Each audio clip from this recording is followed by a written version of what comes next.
installment. I'm Pat Murray. Now, what I probably need to do is to explain the crazy name, TV Skywriter. That's because I actually publish a community paper called the Durham Skywriter here in Durham, North Carolina. And I also have a radio show called Radio Skywriter on WNCU here in the Triangle area. So now I'm starting a TV hangout, so to speak, Google Plus hangout called TV Skywriter. So welcome. Now we're going to be talking to a gentleman. Here's his book. His name is Abraham Bolden. Let me read the cover here. It says, "The Echo from Dealey Plaza." That's the name of the book. Okay. The true story of the first African American on the White House Secret Service detail and his quest for justice after the assassination of JFK. Wow. Mr. Bolden, welcome to the show. Thank you very much for inviting me, Patricia. We had a little problem, but we're here. Well, you know, this technology, I mean, you know, I'll get the hang of it eventually. You know, it's very, yes, go right ahead. I'll ask you about this book, but first, I want to ask, who was Abraham Bolden before he became a Secret Service agent? Well, I grew up in a small town in East St. Louis, Illinois. I was very interested in music. I grew up in a poor family. My dad held 2 8-hour jobs to send all of his children to college. I graduated from Lincoln University in Jefferson City, Missouri. I became a very good classical trumpet player, and along the way I joined several dance bands. I met Miles Davis, who was in the band with my brother. And now, wow. Yes, I was quite a musician, and I had intended to make a career out of music. But there was always that law enforcement side of me also that was crying out to be delivered. So I was in sort of a dilemma, whether to be a policeman or rather to be a musician. Well, when I went off to school, I had a terrible accident. We were playing a gig one night, and unfortunately, I imbibed too much alcohol. I fell, broke my front tooth, and that was the end of the trumpet playing in those days, back in those days. However, I wasn't too disappointed, but because, like I said, I had always been interested in law and always able to study. I want to find out what was the problem in our society. And most of the friends, most of my mentors when I was growing up were policemen. And so after I graduated from college, I had an opportunity to either go teach school, high school in a small town in southeast Missouri, or take a job as being the first African-American Pinkerton detective in St. Louis, Missouri. And so I took the latter job, and that sent me on my way into becoming a policeman. Wow. How long did it take for you to get married? A black man with a job doesn't last long on his own. You know the very important thing about that, and the significant thing was the marriage in my life, which my wife just passed away in 2005. I'm sorry. I had known her all my life. She lived down the block from me. We used to play house, and she used to make mud pies. I would bring my little dad's old lunch bucket, and we would play mom and dad, and all this. Never knowing that I was going to grow up and marry this girl. And so cute. Isn't that something? Now, she lived about 4 doors down from me. And for some reason, I used to like to pull her hair. She wore her hair in plaits back there in those days. I'd run up behind, and I would pull her hair. And she told my mother on me one day. We came home from grade school together.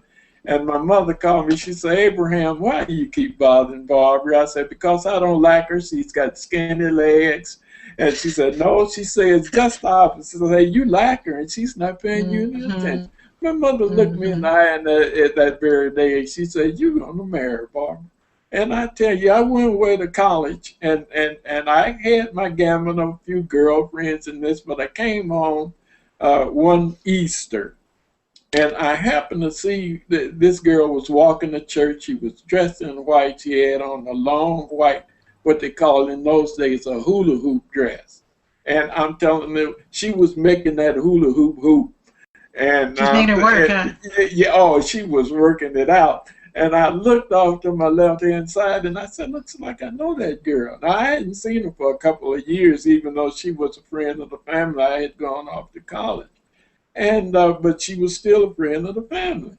And so I went around the block, and I looked, I said, geez, that looks like Barbara. But see, it's a difference between a 15-year-old girl, a 17-year-old girl, and a 19-year-old girl. And she was about 19 years old at the time. So I went around the corner for a second time, and I hollered out, Barbara. And she answered.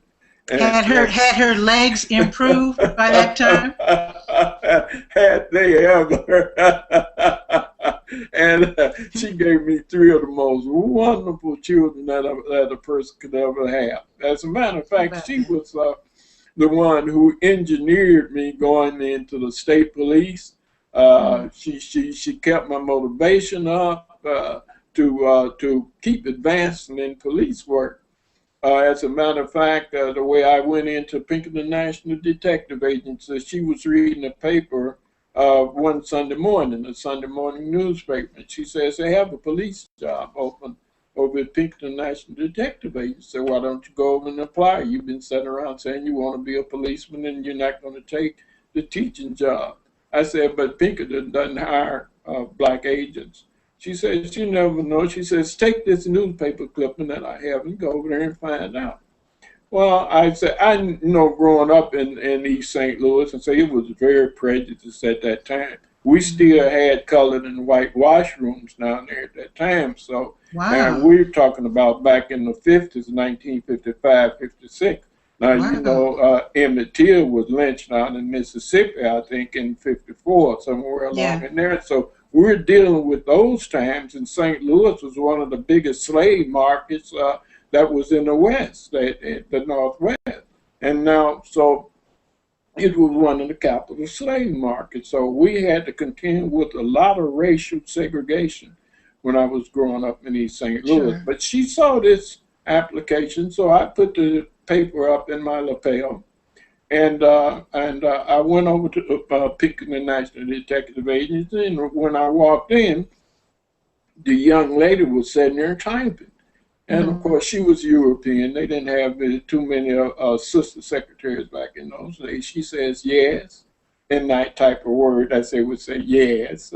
What do you want here? you know. And like I said, I came to apply for the job as a detective with the Pinkerton National Detective Agency. She says, we're not hiring anybody. And say, oh, yes, you are. And so my wife had armed me with the paper. I hand the secretary the clipping. And she said, no, we're not hiring people like you. Well, I wasn't going to contest. Yeah, excuse me. I was ready to pack up and my little briefcase and I turned towards the door because I know it could have go further than that. All she had to do probably was call somebody and they throw me down 13 floors. but that's the way I was thinking. But anyway, it didn't happen like that. As it happened, they had a general manager. His name was Mr. Mertz. And his office was right behind the secretarial desk. And he heard what was going on out there. So he said, just a minute. He says, what's going on out there? He said, he came in and he's looking for a job, but we're not hiring anybody. He says, yes, we are. And it turns out he was from Minnesota. But he had been transferred. Minnesota was altogether different from St. Louis. The racial attitudes and everything, you know. So this was kind of foreign to him. But this was an everyday thing to me. And I filled out the application. And sure enough, he hired me. He says, now you're going to be the first African-American detective. I want you to do a good job for me. I said, I won't let you down. I won't let you down. I'll be the best. And I stayed there for a year. Now, what private detective? But I want to know, how did it feel getting home to your wife and telling her that you actually did get this job, and after you explained to her what it transpired? How did that really feel? She said, see, you always too ready to give up. She said, I told you, see, you just don't give up. And she was that instigator behind every move that I made. And she happened to be reading after I stayed at Pinkerton for a year, then did insurance investigation, theft investigation, and normally what private detectives do with long-range cameras and things, bodyguard and things like that. So now she was reading the Sunday newspaper again. She says, Abraham, come in. She says, the Illinois State Police are hired. Said, why don't you move up? And I said, I don't know. I don't know if I want to be a state policeman or not. I don't know if I can pass the test. She said, we'll take the test anyway. They say it's a 6-hour test. So I went to Springfield, Illinois. Did you say a 6-hour test? 6-hour test at that time. The advertisement said, be prepared to stay for at least 6 hours. And that was the state police examination test. And believe me, they got all 6 hours out of you, too. So I took the test, and lo and behold, somehow or another, I passed. I passed very highly. Yeah, and that's because I did a lot of study when I was with Pinkerton, see. And so here I am now, I've become a state policeman. Now, you weren't the first African-American Illinois state policeman, were you? No, I wasn't, but I was the first African-American assigned to Peoria, Illinois in the Illinois State Police. But no, there had been six other Illinois state policemen before me. There were six before me. With that being Southern Illinois, you probably didn't have it that easy, did you? No, I didn't have it easy at all, and especially being the first one in Peoria, Illinois, which was like going, way south, deep down. I think that in some instances, I was probably the first black person that some of them had seen way out in those boondock farms. They would look at me, call me Smokey the Bear, and different things like that, and some less impressive names. But I realized, I had my armor on. I knew where I was. I knew I was in so-called Hicksville, little places called Hannah, Illinois, and Edwards, Illinois, and stuff like that I had never heard of. But anyway, it just so happens that in 1960, President was Senator Kennedy then. He was coming to Peoria, Illinois. I was the Illinois state policeman, so they gave me a post at the airport on Hannah Road to Peoria Airport, where the president was going to come in. Now, he wasn't president then, he was just a candidate. So when the big plane landed and everything, the president crawled on the back of this long Lincoln car, big convertible, white Lincoln convertible.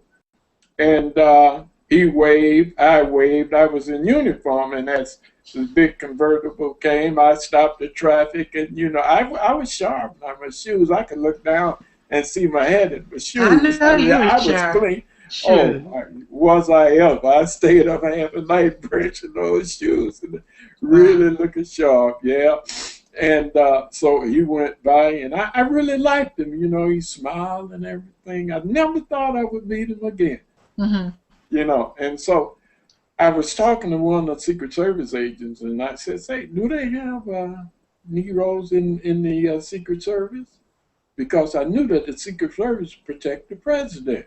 Sure. And he says, "Not that I know of, but why don't you give it a try?" His name was Fred Backstrom, was special agent in charge in Springfield.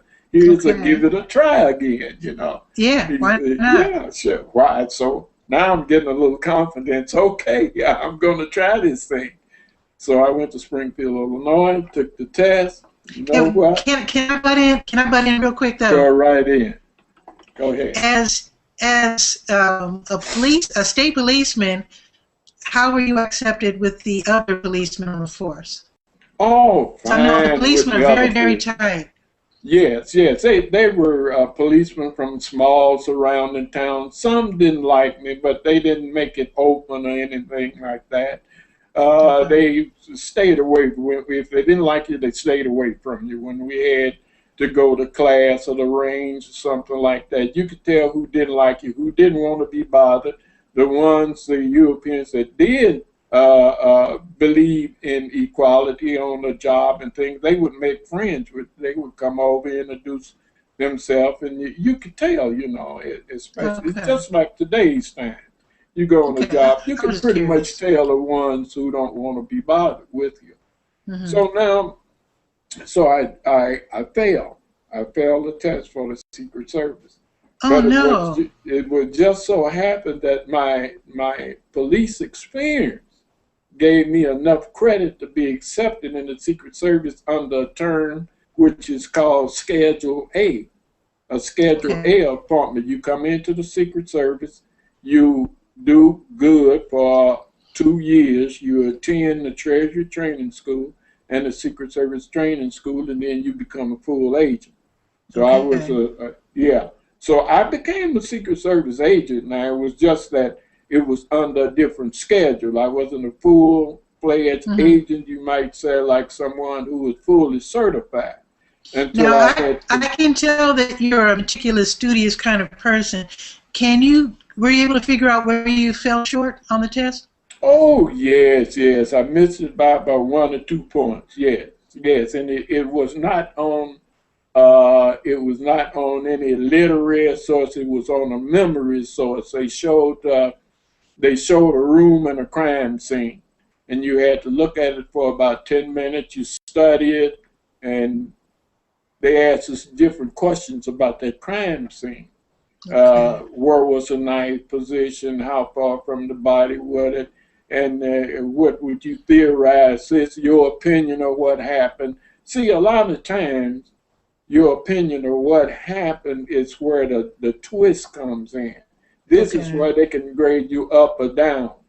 Okay. You see, because there's no real answer to those type of questions.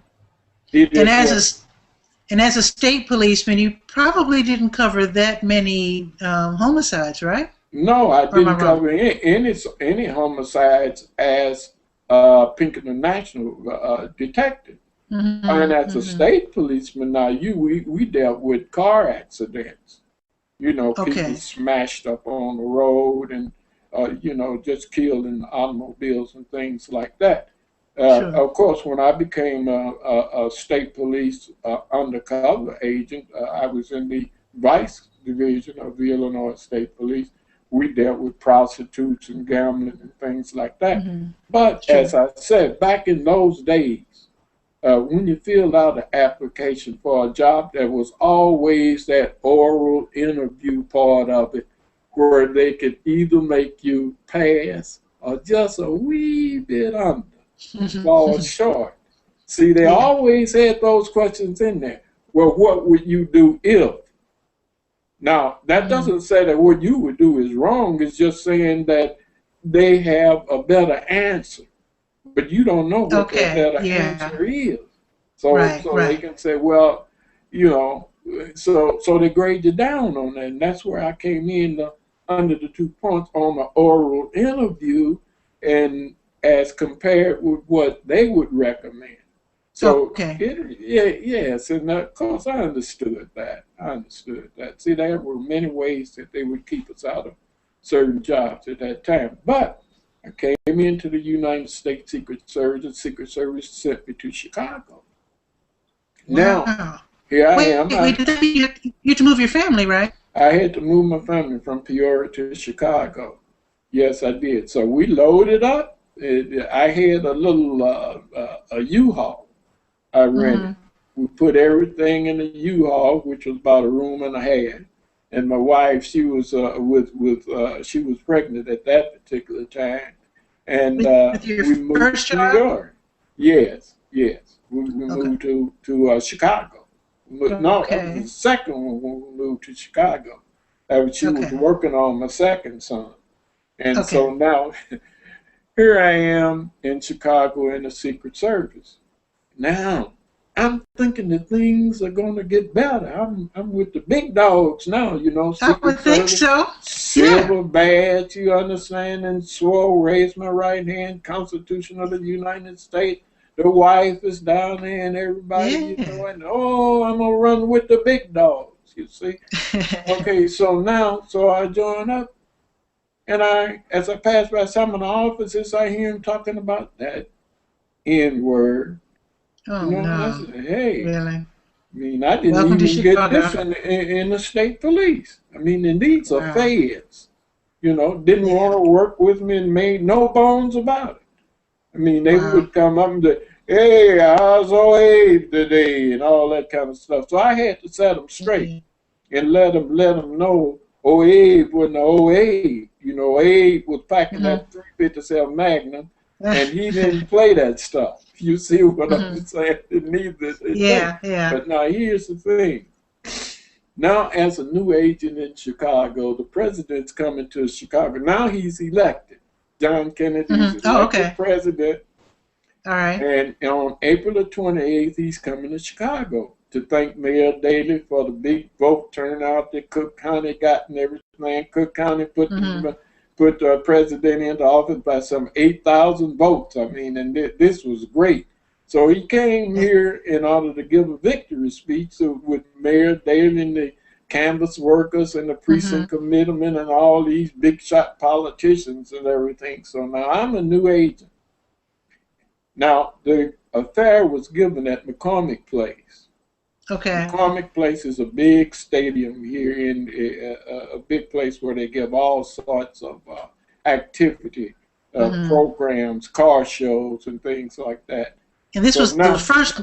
This was the first McCormick Place. The first McCormick Place. Yeah. That's right. Okay. That's right. Now we're talking about 1961, April of 1961. Okay. So now, in April of 28th. So when they're giving out the Secret Service assignments in the office, they gave me an assignment which was normally given to a Chicago policeman, which was to watch a washroom in McCormick Place.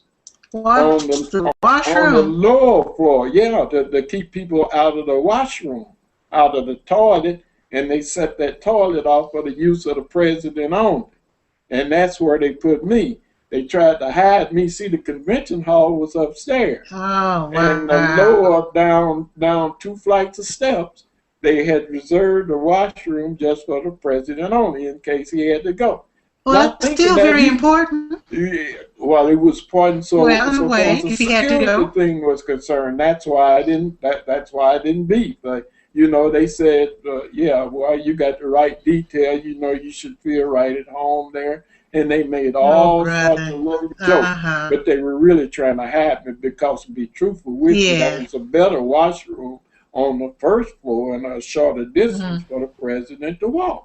You see, because we had gone through and walked through, and I had seen the different locations where some of the other agents of other races and nationalities were put in close proximity to the table where the president was going to be at the banquet, standing by the door that he would have to come in, and all different obvious positions where you can look sharp and your badge is showing. And I mean, this is a big-time Secret Service agent. Here I am down in the sub-basement. Now. Yeah, I'm down in the basement, you know what I mean? They got me hid out.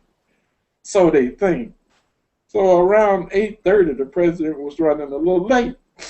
So I hear the car door slamming, and I'm looking up the steps, and I see cameras flashing, and I see photographers backing over each other and slipping, almost falling down the steps trying to get a picture of this wonderful president that we had just elected, a man that I thought so much of. I was thinking, if I could just get halfway up the steps just to see this man. So I look up, and all of a sudden, at the top of the steps, the president's coming down the steps. How about He's that? walking down the steps, and every powerful politician in Chicago is right on his footsteps. They're walking down, plow, plow, plow, plow. Mayor Daley and the Congressman Dawson, all these big wheels that I had read about in the Chicago Sun-Times.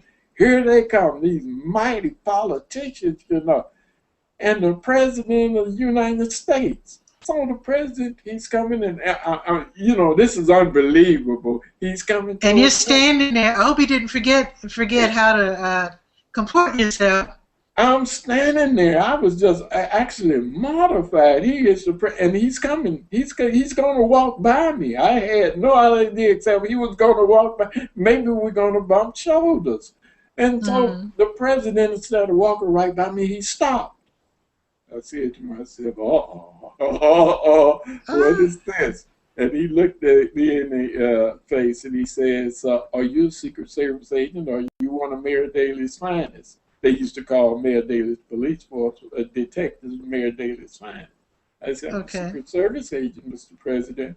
And one of the other agents told him my name. Said, "This is Agent Bolden. He's stationed here in Chicago." President shook my hand, smiled.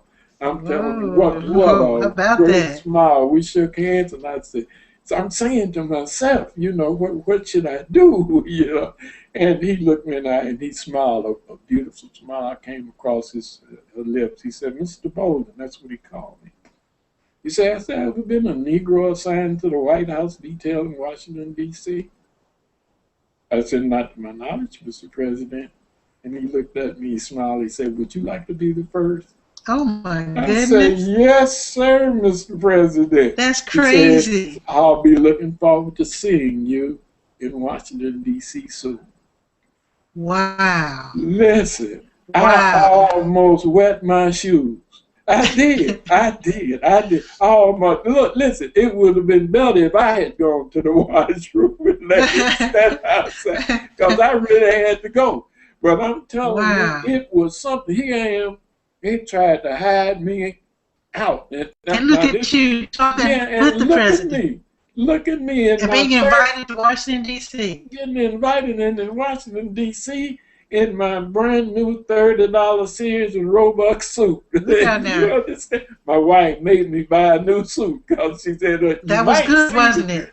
Oh, that was great. And I was standing up there sharp as a tack, too. Now, what did she think about that when you got home? Oh, I'm telling you, the president waved and went back up the steps and everything, and I couldn't wait to get home. She was in the kitchen here just off to my left, and she said, "How did it go?" I said, "Met the president of the United States." She said, "You lying, Abe." I said, "I'm not lying." I said, I shook his hand. He told me he's going to bring me to Washington, D.C. She said, "Oh, you ought to quit lying, Abe." I said, "Look, I'm telling the truth."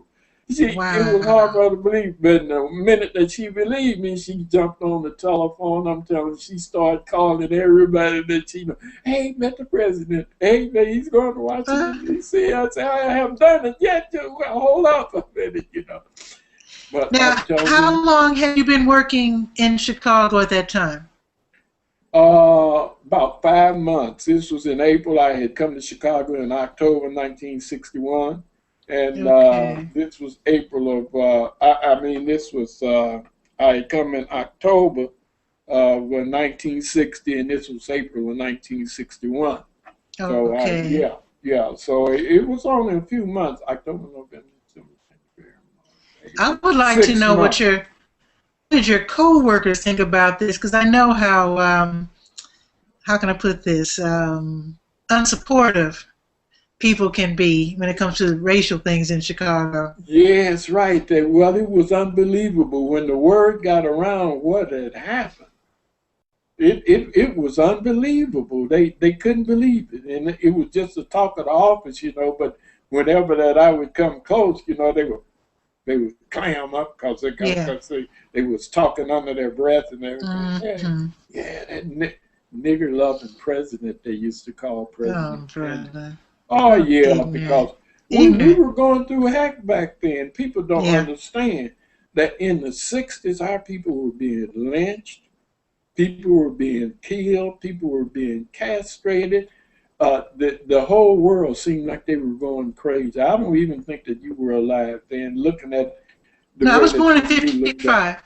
I was born in 1955. Well, I mean, you could fool a lot of people. You should work those carnivals where they try to guess your age. You could fool a lot of people. Well, but thank anyway, you. But anyway, when the president, when I met him, I'd seen him on television with the Nixon debates and all of this, but he exuded around him such sincerity.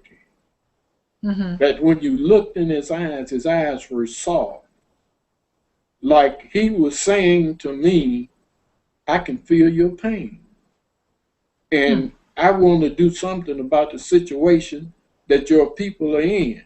You could just see it in his eyes. Now, he didn't come out and say that, But then when I went and made that flight to Washington, D.C. on June the 6th and walked over to the White House, becoming the first African American to be appointed to the White House detail in Washington, D.C., and went through those two big White House doors. It but was let me like butt a in dream though. come true.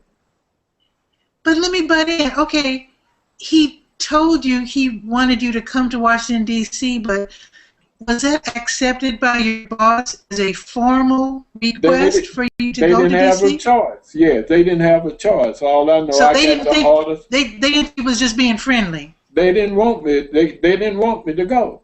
They didn't want me to go, and I understand that some of them tried to block me going, saying I had another assignment or something like that. Mm-hmm. But the president had made this promise, and on about I must have received it 2 weeks before June the 6th, when I became the first African American. I received a memo out of Washington, D.C. to report to the White House detail from the chief of the United States Secret Service.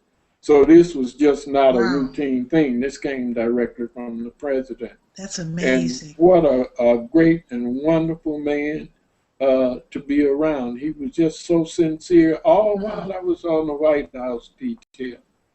He looked out for me. Mm-hmm. You know, he would ask me, how are things going, Mr. Bolden? Because things were going bad. I saw, terrible. They were terrible. There were more racists in the Secret Service surrounding the president that I had encountered in a whole lifetime. Okay. I heard more negative talk about Kennedy's racial policies, his family, all type of rumors coming from Secret Service agents who were surrounding the president. And these are the people who are supposed to be guarding the president. That's right. That's right. I mean, which I thought was very dangerous, because we had Southerners who had been on the White House detail for several years that were saying that if someone attempted to assassinate President Kennedy, they wouldn't react. They would let it happen. They hated him just that much. Oh my God! Isn't that something? Wow. So now here I am in Hyannisport. And the president is getting ready to go out on a yacht in Marlin. And he saw me standing near the beach, near Nantucket Sound, where they have to go out and get on the yacht. And he had noticed that I was never on the yacht. The agents were assigning people around me. Two agents would be on the yacht today, maybe 3 tomorrow, but never me. Mm-hmm. And we were in Hyannisport for starting about July the 2nd to July the 4th, and they were rotating around me.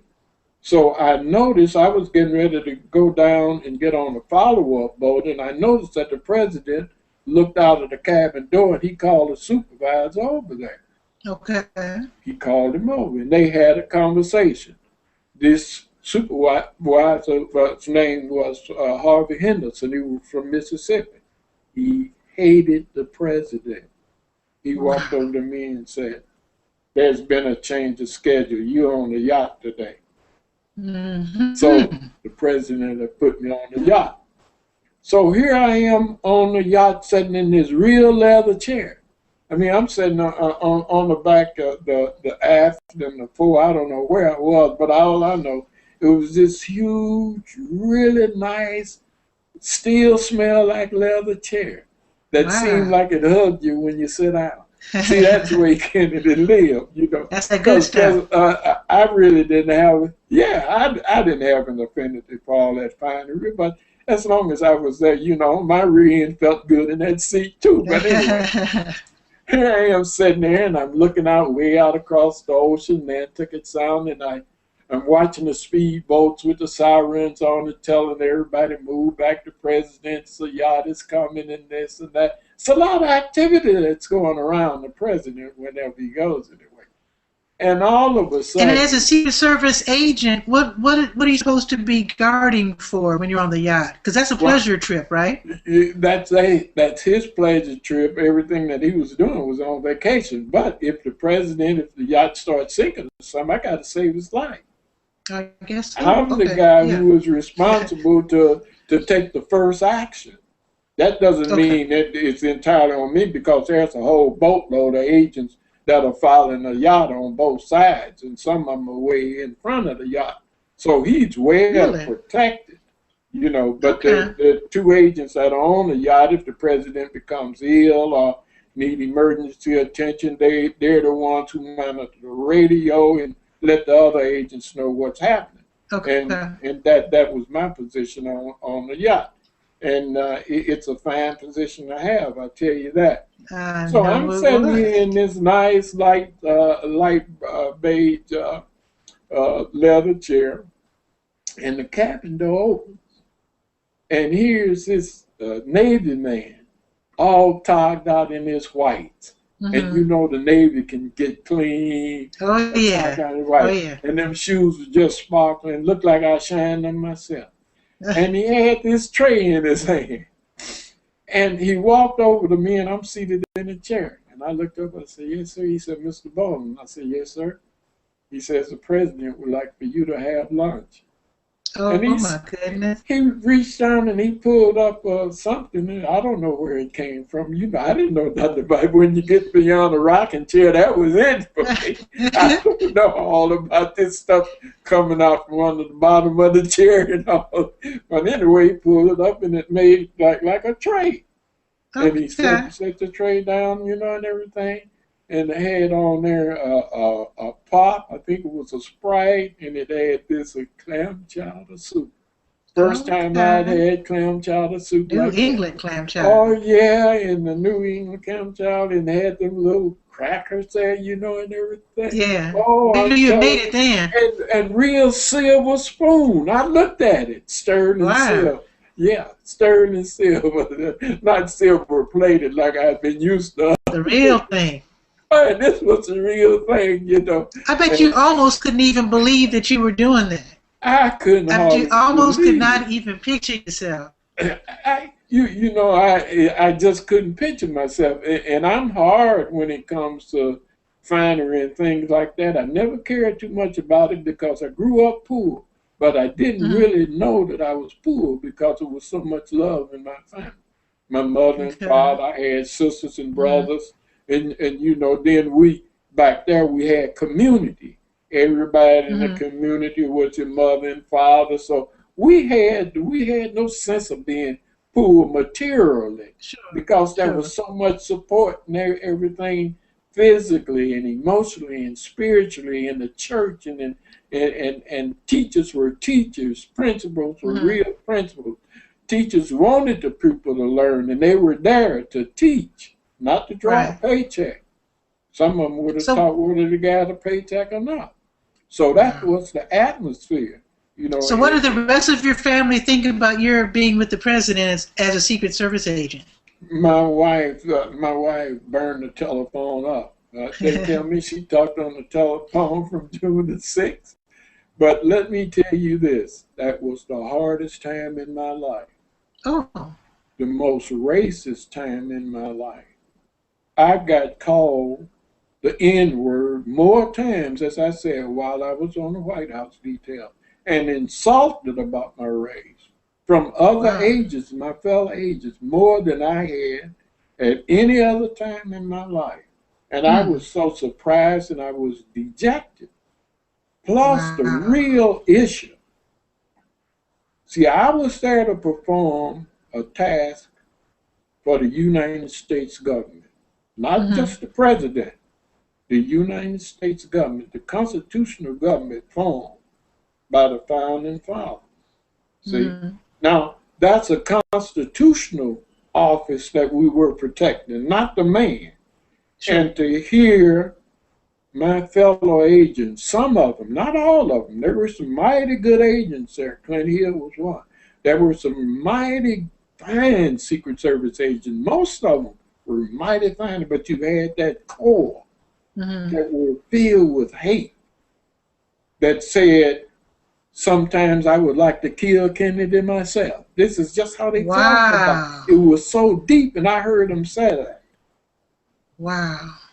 And so I knew that when we came from that yacht ride, and my supervisor of the Secret Service is Harvey Henderson, we went back to the room where we were living, the little apartment where we were living, and he was sitting there. He had a can of beer. He liked to drink. He loved his beer. He would drink one beer after another while we were out duty. And I was standing there, I never will forget it. It was about 5:30 in the afternoon. The news was on. I was standing near the TV about to walk out the door. And Harvey Henderson called me. He said, Bolden. So I looked over there. Didn't answer the first time. He called me again. He said, Bolden. So I looked around. I said, what, Harvey? Because I knew he didn't like me. Yeah. I knew it. I knew it. He had already shown that. He says, I want to tell you one thing, and don't you ever forget it. He says, you a nigger, N-word. You were born an N-word. You're going to die an N-word, and you will never be anything else but an N-word. So act like one. Now, this man was my supervisor. Yeah, he was my supervisor. And he told me this. He is the one to give me my assignments and tell me where to go, how long to be there, and what to do. And he is a supervisor within the ranks of a governmental agent that is appointed to protect the President of the United States and the Constitution of the United States. So I had to make a decision.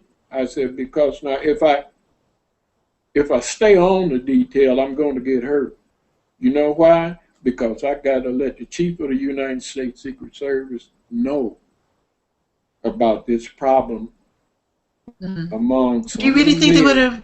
You think they would have put a hit on you or something? Oh, most definitely. No question about it. No question. I say, you see, once that you in an organization like that, like the Secret Service, even the Illinois State Police, they got this blue line that you don't cross. The police talk about it. Even now, they got this blue line. You don't squeal on another cop. You don't testify on another cop. If you know something bad about him, you don't say anything about him. Or especially if he's your supervisor, he'll walk you into a place and you get your head blown right off your shoulder. Wow. Because you got to do what he says. And so I had to make a decision, Sister Patricia, whether I wanted to just bear with this and remain on the White House detail or go straight to the Chief of the United States Secret Service, reveal to him what I knew, and leave the detail, because I knew after then I couldn't stay there.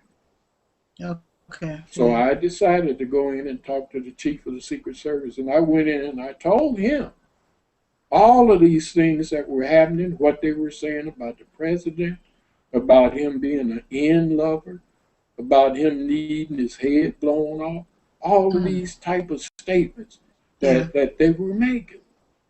And the chief told me he would take a look at it and he would have it investigated. I said I would like to be transferred back to Chicago. Now, was this a fair guy? I mean, as far as you knew, was he a good guy? Now, here's the thing about it. U.E. Ballman, who was the chief of the Secret Service, was leaving in a month, but I didn't know that. He was retiring the next month. Oh. But I didn't know that. Now the chief of the Secret Service, who was the chief of the White House detail, the people about whom I was complaining, became the chief of the United States Secret Service. Wow. Okay. Goodbye, Abe. I guess so. Wow. You see how things work, sister. Yeah. But so don't you think, well, let me ask you this. Would it have been ridiculous for you to bring this up to the president? After all, you had a personal invitation to join the crew at the White House. So wouldn't you think that all President Kennedy would have to do is, we will not accept this kind of racist behavior, and that would be it?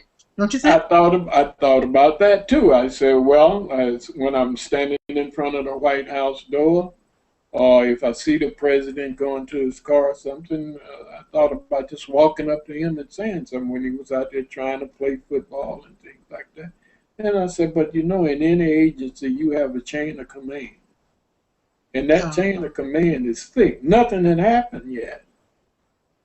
So if I walk up and tell the president was very aware. As a matter of fact, Governor Wallace, Governor Faubus, and a lot of these Southern governors were saying the same thing that Harvey Henderson said, that he's an end lover and things like that. He was a communist. He should be disqualified from office. And the same thing that they're saying about President Obama now, the same atmosphere. They were just after the president. So it was no secret that he had racial enemies, that there were people that want to do him harm. That was no secret. But now if I had gone up there and made a claim direct to the president, I know that without an investigation, I wouldn't have gotten any support whatsoever.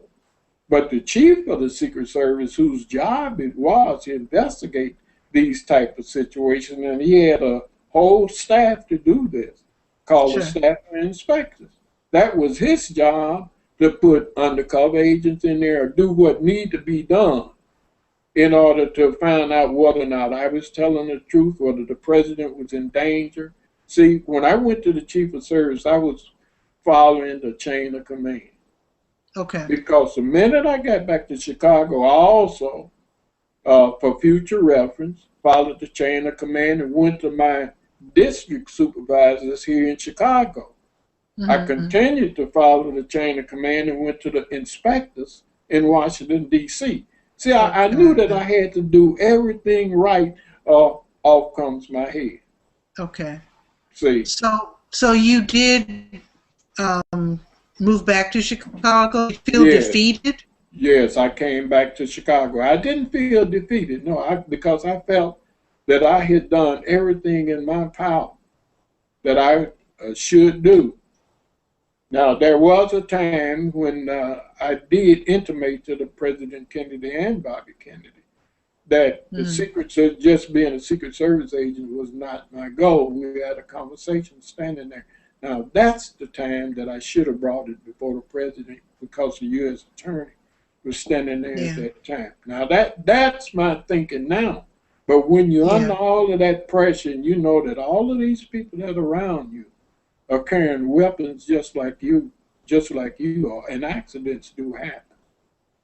Accidents. You mean accidents? Yes, accidents do happen. Wow. I mean, it'd be easy for me to fall off that yacht and bust my head. I'm just saying, you know, once the confusion starts, and to show you just how serious it was, is that I continued to complain about the protection that President Kennedy was getting. I continued to complain, continued to write memos, send them to Washington, D.C., just continued to harp on the fact that I didn't think that the president was being protected properly and by the proper people. Then comes November the 22nd. Oh, boy. Yeah. Oh, you think it didn't hit the fan then? See, now they're focused on me because I've been this guy who's been complaining. But first, but for there might be really young people watching this who might not realize that was the day that President John F. Kennedy was assassinated in Dallas, Texas. So that's right. When that happened, you were in Chicago, and did you, when you got the news that he had been shot, did you say to yourself, "Oh, I knew it, I knew it"? Yes. As a matter of fact, I said it to them. I said to the Secret Service agents several times when the president came to Chicago on a couple of visits. You guys are going to get the president killed. You're going to get him killed, because they would come here. A few of the agents would go immediately, go to Rush Street. They would get drunk, and they have to be back on duty at 8 o'clock in the morning. and they would stay out until 3 o'clock in the morning drinking, getting sloppy drunk, and watching girls tabletop dance. And I thought that was despicable conduct for people of the caliber who are surrounding the president. Right. You understand? And I would complain about all of this type of conduct. Well, they didn't take me serious until the president was assassinated. And they called me a lie. They called me a lie, Sister Patricia. For 50 years, they called me a lie and said the Secret Service did not engage in such conduct. For 50 years, they called me a lie. Until just here recently, they found out that in Colombia, it was true. They went out with these different prostitutes. Right, they found out they did the same thing in Hannesport, Massachusetts, and Minnesota. It was, as a matter of fact, they found out that there was a culture of that conduct that had been going on for several years. Several decades. I'm vindicated. You see what I'm saying? But I saw it all the way back there. I said, this is the conduct that's going to get President Kennedy killed. And it almost got President Obama killed. Now, so right away, I see a cover-up that's going on in the Secret Service office. Once the president is assassinated, I see him destroying reports. I see him calling in agents like they call me in and say, you don't know anything about the protective procedures of the president. Don't talk to newspapers and this. All of the information has to come from the chief of the Secret Service. And there was a cover-up. There were names that I knew that were involved in the assassination of the president on previous occasions that were not being presented to the Warren Commission. There were whole investigations that were conducted here in Chicago concerning people who had predicted that the president was going to be assassinated immediately. Now, this is in November the 18th. We had an informant said that the president is about to be assassinated. We knew about that. Yet that is not in the Warren report? No, that's not in the Warren report. No. This man was never interviewed. See? Now, that's so scary. When I said that, and I named the people in Miami who were in a telephone call, which the Secret Service recorded, along with the deputy sheriff, undercover agent down there in Miami, Florida. For 50 years, they called me a lie. Wow. And said nobody had threatened President Kennedy with a high-powered rifle from a tall building. 50 years they called me a lie, sister. Man. Now, last year, an FBI agent, Don Adams, wrote a book. His book is called From a Tall Building with a Telescopic Sight. He was the agent who investigated this thing in Miami, Florida, that I was talking about. And now he says that they covered it up, which is what I was saying back in 1964. Wow.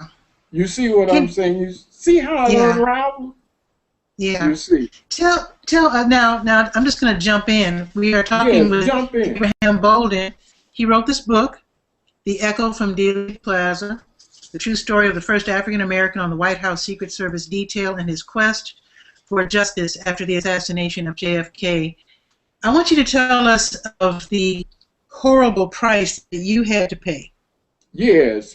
Well, when I saw this conspiracy to deny certain facts that were surrounding the Kennedy assassination and to limit the Warren Commission's information as to what really happened in Dallas, Texas, and before Dallas, Texas, in the Chicago investigation and things. I said the Warren Commission need to know about this. Okay, here I got to make a decision again.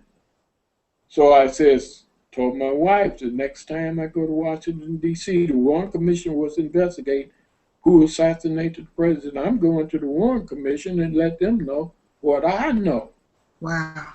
The information that I had that convinced me that the president was about to be assassinated and the information that the Secret Service had.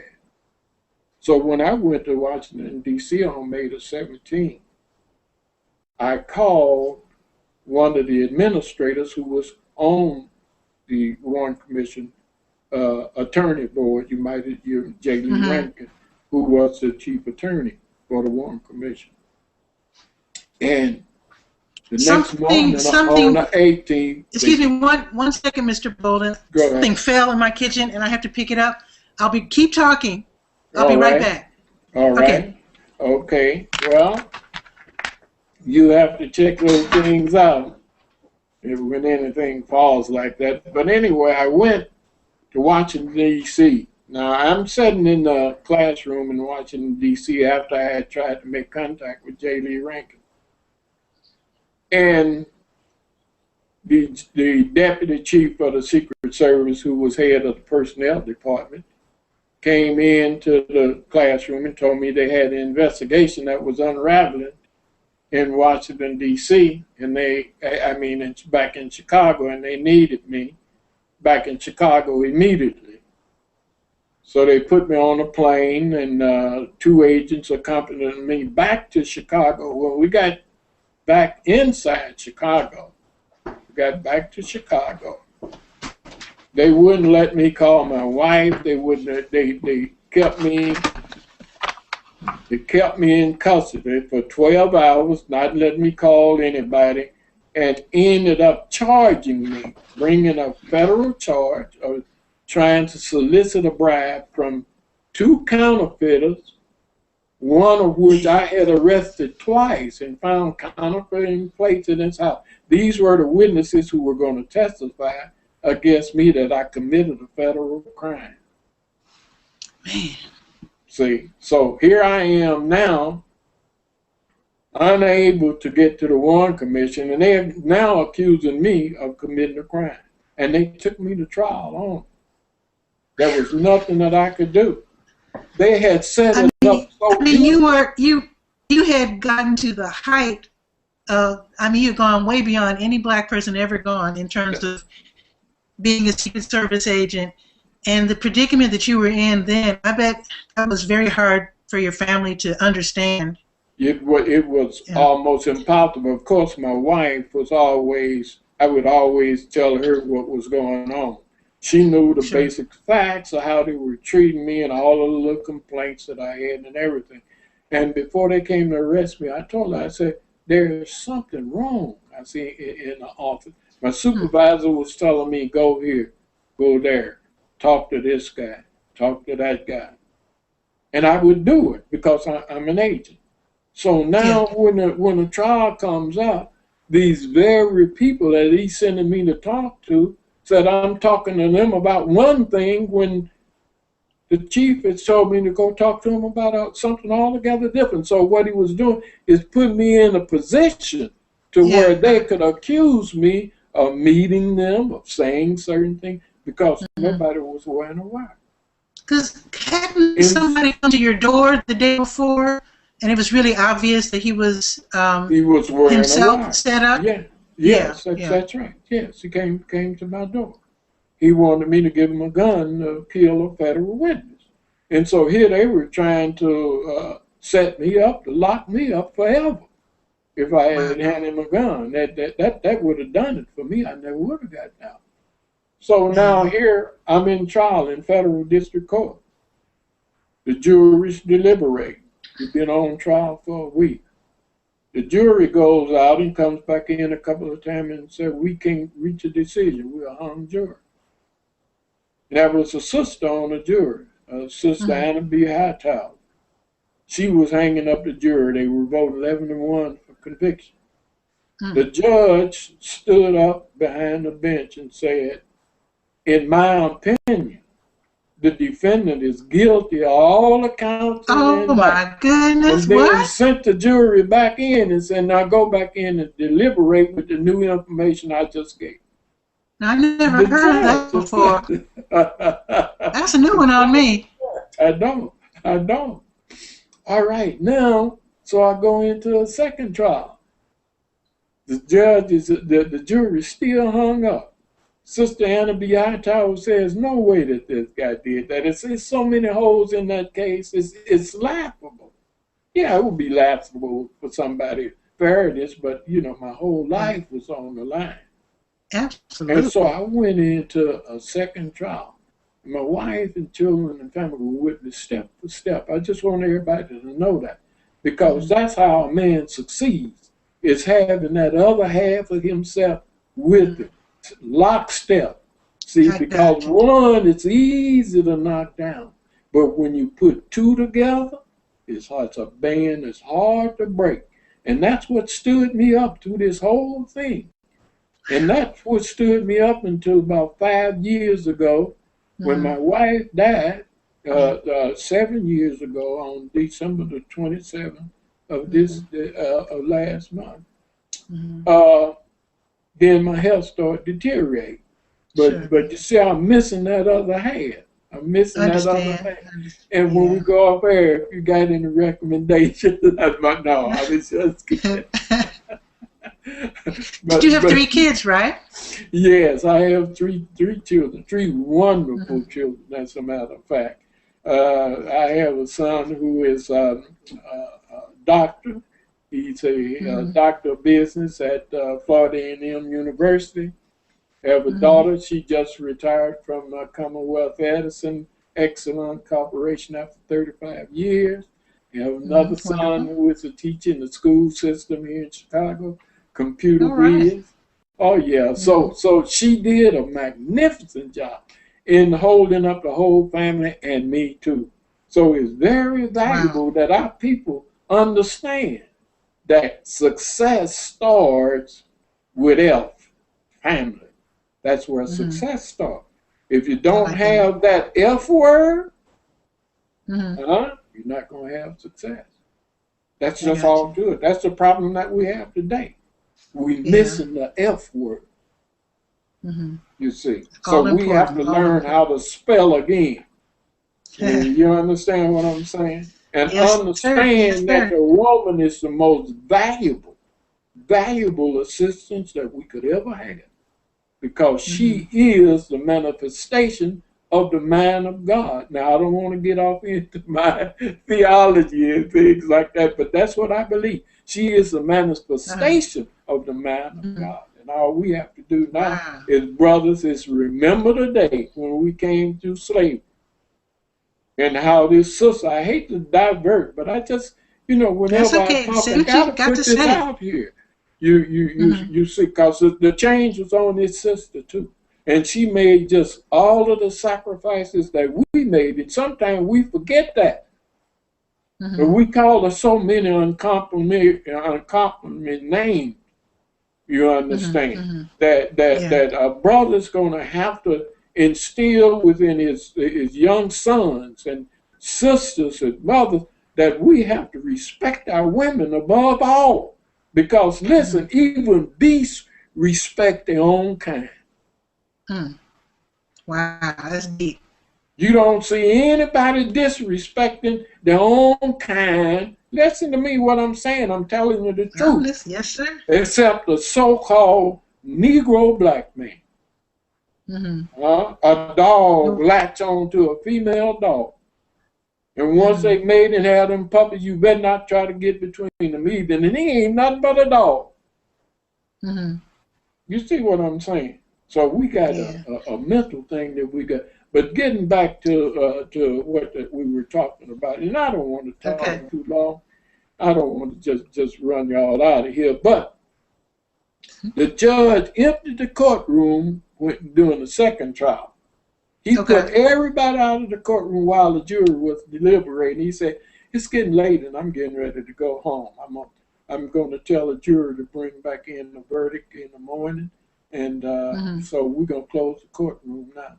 So they locked me and my attorney, my wife, and everybody that came with me and all the speakers outside the building. And the media too? Media, everybody went out. Everybody went out except Secret Service agents, FBI agents, CIA agents, the judge, the jury, and the prosecuting attorney. Instead of closing down the courtroom when I was on my way home, and this was in August August the 12th of 1964, I heard a flash on the radio. The jury just found Bolden guilty. And the judge said he was closing the courtroom. Wow. And we can't find the transcripts of what the judge said to the jury today. We've been looking for them for 50 years and can't find it. Not a word that was said between the judge and the jury. But anyway, if it had stopped there, that would have been okay. Because I'm a pretty resilient guy. You have to be. See, when you throw black carbon into that fire, if you heat it up, the hotter it gets.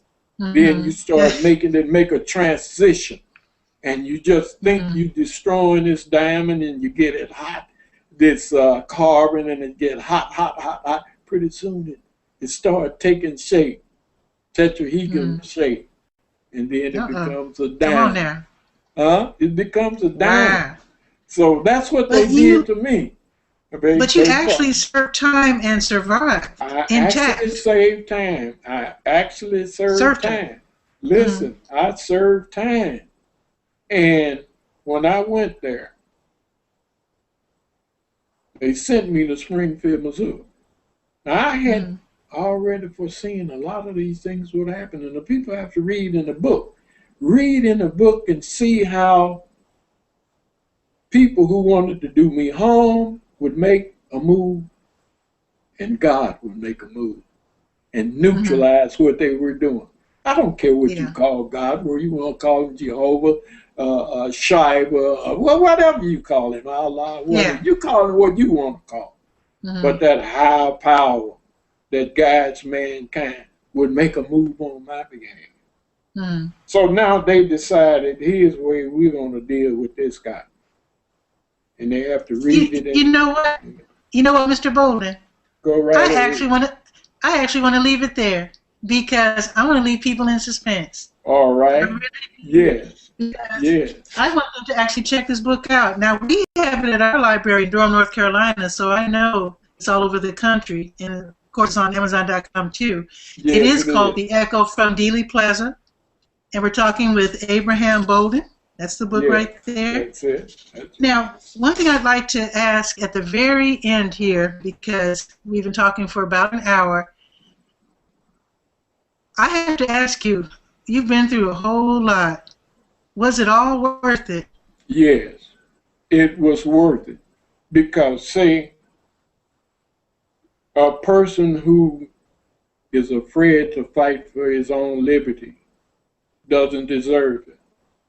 I want my grandchildren and your grandchildren to have the freedom and liberty that I had or I should have had. And if we fear to stand up for that, then we don't deserve it. So someone has to stand up and give their life. Now, there's one thing that the Most Holy God wanted me to say tonight. Just before you shut down, he said, get these words in, and my sheep will know what you're talking about. That people, it is time. John the Baptist is here. The dove is ready to be seated. It is time. The Lord our God told me to tell the people that, and they will understand. Wow. Sister, I appreciated being on your show and you giving me an opportunity to reach out to those I appreciate you coming on the show. Sure. Again, this is the book. I want to thank Wade Timms. I'm used to calling him Thames, but it's Timms. Wade Timms, for telling me about you. He sent me this book. And again, it's called The Echo from Dealey Plaza, Abraham Bolden.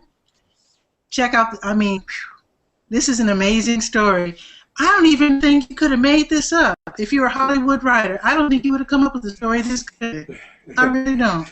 And it's not over yet. You're still trying to get a pardon, right? Aren't you trying to get a pardon? We're still working on, we would like to have the record exonerated and have it wiped out completely. But how do you go about doing that? Well, the president has to grant that. That's a special issue that could come from the president. He could give me an adverse pardon, which means that I'm not admitting guilt to anything, and I'm accepting a pardon on the basis that I'm not guilty of the crime. He could do that. They don't often do that, but it is within his power to do that. But I will tell you this, that if I had a chance to reach someone that could reach him, I have some information for him too. I have some information for him too, that he would take good beware to listen to it. Yeah. Well, thanks again, Mr. Yes. Thanks again, Mr. Bolden, for being on the show. Thank you, and good night. Okay, see you later. Okay, folks, that's the end of the first broadcast of TV Skywriter. I'm Pat Murray, your host. Now, if you want to, again, read more of Mr. Bolden's story, it is The Echo from Dealey Plaza, the true story of the first African-American on the White House Secret Service detail and his quest for justice after the assassination of JFK. So I'm Patricia Murray. My newspaper is called the Durham Skywriter. You can read it at durhamskywriter.com. I have a radio show called Radio Skywriter. It airs on WNCU here in Durham, North Carolina on Sundays, 6:30 p.m. You can also listen to it on iTunes. So for that, I will say goodbye for now. I'll see you next week, next Sunday on TV Skywriter.